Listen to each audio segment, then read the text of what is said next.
की माणिकराव कोकाटे चुकीचं काय म्हणाले की असं?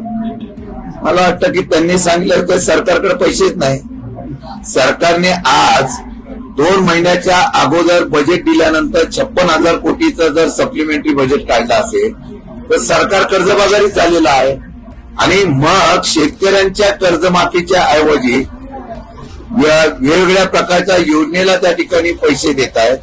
माणिकराव कोकाट्यांनी राजीनामा द्यावा ही मागणी महाराष्ट्रातल्या सर्वसामान्य शेतकऱ्यांपासून पक्षाच्या अनेक लोकांनी केलेली आहे.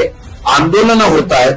तरी प्रेस घेऊन त्या असलेल्या प्रेसमध्ये मंत्री महोदय मी राजीनामा देणार नाही असं जर सांगत असतील तर मला वाटतं की मुख्यमंत्री आणि उपमुख्यमंत्र्यांचा कोणत्याच मंत्र्या वचक राहिलेला नाही का? आणि जर अशा प्रकारचे बेताल वक्तृत्व करणाऱ्यांना जर मुख्यमंत्री किंवा त्यांचे उपमुख्यमंत्री कारवाई करण्यासाठी हातबल असेल, मला वाटतं की राज्य सरकार आता टिकवण्यासाठी हा प्रयोग चाललेला आहे का मला वाटतं.